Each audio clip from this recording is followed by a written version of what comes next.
నిన్న ఇక్కడ BRS meeting జరిగింది, కార్నర్ మీటింగ్ జరిగింది. ఆ మీటింగ్లో మా సీఎం గారిని ఉద్దేశిస్తూ కేటీఆర్ గారు ఏదేదో మాట్లాడడం జరిగింది. దాన్ని మేము తీవ్రంగా ప్రతి కాంగ్రెస్ కార్యకర్త, కుటుంబ సభ్యులు మరి ప్రజలందరం కూడా తీవ్రంగా వ్యతిరేకిస్తున్నాము. ఎందుకంటే ఏదైనా మాట్లాడేటప్పుడు మర్యాదపూర్వకంగా మాట్లాడడం ఎవరికైనా కానీ బాగుంటుంది. మరి ఒక సీఎం గారి హోదాలో ఉన్న మనిషిని పట్టుకొని ఏదేదో మాట్లాడినరు. అట్లా మాట్లాడడం అనేది అస్సలు మంచి పద్ధతి కాదు. అంటే మీకు మా సీఎం గారు ఎప్పుడు ప్రజల మధ్యలో ఉంటూ, ఎప్పుడు పగలు రాత్రి తేడా లేకుండా, ఏ రోజు కూడా విశ్రాంతి లేకుండా ప్రజల మధ్యలో ఉంటూ ప్రజాపాలన చేస్తున్నందుకు ఓర్వలేక ఇవన్నీ మాట్లాడుతున్నట్టుగా మాకు అనిపిస్తుంది. మీలాగా ఫామ్ హౌస్ పాలన చేసి అవి ఆర్ఎస్ట్ ఈరెస్ట్లు అనుకుంటా వెళ్ళలేదు మా సీఎం గారు. ఎప్పుడు కూడా ప్రజల మధ్యలో ఉంటూ సమస్యలు తెలుసుకుంటూ ఎట్లా ఈ అప్పుల ఊవిలో ఉన్న ఈ రాష్ట్రాన్ని ఎట్లా మిగులు బడ్జెట్గా ఎట్లా మారవాలి మళ్ళా అని చెప్పే ఆలోచనతోటి మా సీఎం గారు ఏదైతే మాట ఇచ్చిండ్రో అన్న మాట కట్టుబడి మొత్తము ఏవైనా ఇప్పుడు గెలిచిన 2 రోజులకే ఉచిత బస్సు ప్రయాణం పెట్టడం జరిగింది. 200 యూనిట్ల కరెంట్ అయినా, ఆరోగ్యశ్రీ పరిమితిని 5 లక్షల నుంచి 10 లక్షలకు పెంచడం అయినా, అట్లనే మహిళలకి వడ్డీ లేని రుణాలు ఇవన్నీ కూడా ఇస్తున్నారు. సన్న బియ్యం ఆ రోజు చెప్పినామా, ఎమ్మెల్యే ఎలక్షన్ల ముందు మా సీఎం గారు చెప్పిండ్రా?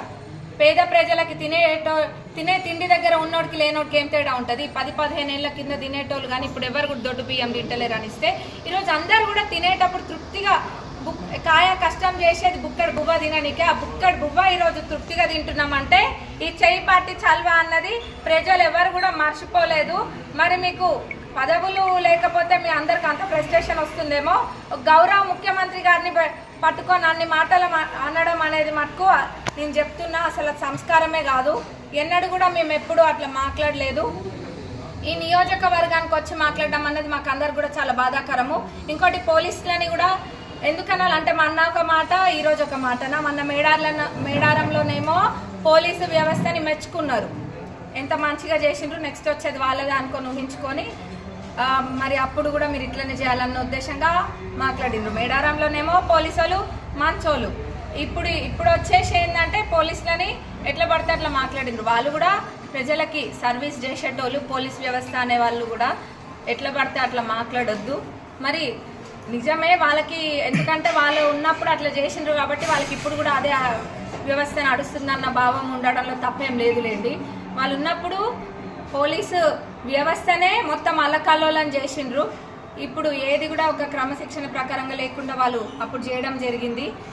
వాళ్ళు కంప్లీట్గా ఎంత ప్రెషర్ తీసుకొచ్చే వాళ్ళు పోలీస్ డిపార్ట్మెంట్ని ఎవరిని అడిగినా చెప్తారు. అందులో me print and electronic media సోదరులకి అది తెలియని విషయం ఏం కాదు, ప్రజలందరూ కూడా గమనించిండ్రు. వాళ్ళ టైంలో ఎన్ని కేసులు ఈ నియోజకవర్గంలో పెట్టిండ్రో, అక్రమంగా ఎన్ని కేసులు పెట్టిండ్రో, ఏం చేసిండ్రో అన్నది అది ఆపినా కానీ దాగే విషయం కాదు.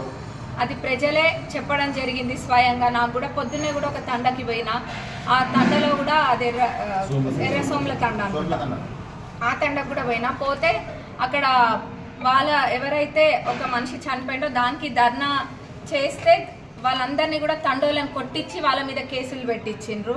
మరి కేసులు పెట్టించే బుద్ధి ఎవరికి ఉందన్నది వాళ్ళకే తెలియాలి.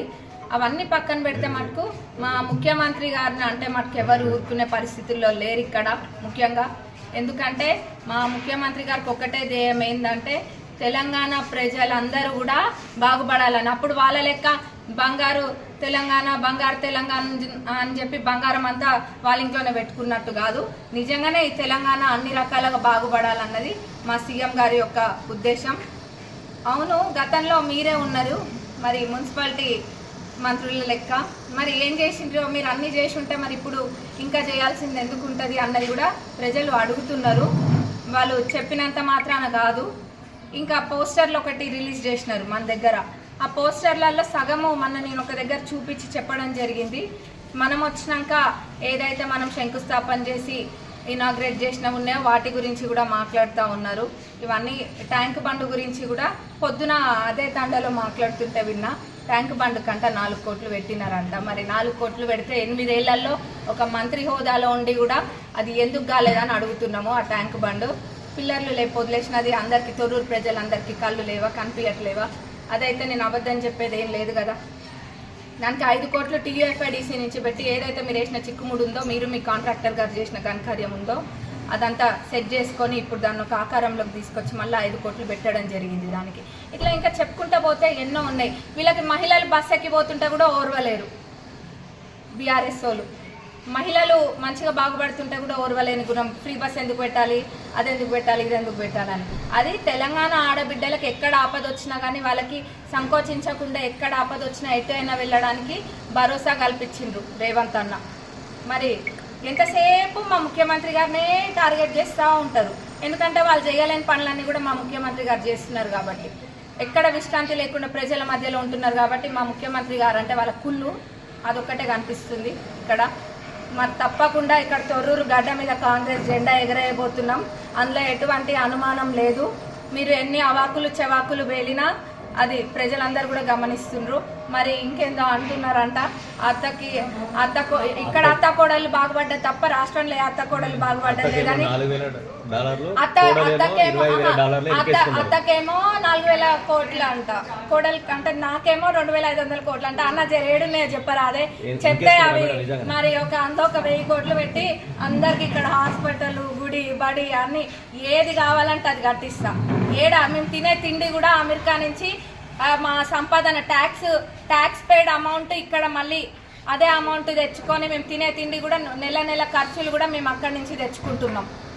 అది ఇక్కడ మాకేం బిజినెస్లు లేవు, అన్నీ కూడా అక్కడున్న బిజినెస్లలో ట్యాక్స్ పెయిడ్ అమౌంట్ తెచ్చుకొని ఇక్కడ బతుకుతున్నాం మేము. ఇక్కడ బిజినెస్ లేదు, ఇక్కడ ఏమి మీ లెక్క దందాలు చేసుడు అయితే మాకు అది ఆ థాటే ఉండదు, అది ఎట్లా ఉంటుందో కూడా తెలియదు. మరి మీరు అట్లా ఉత్తగా అంటే జనాలు కూడా అర్థం చేసుకోలేని వాళ్ళు ఏం కాదు.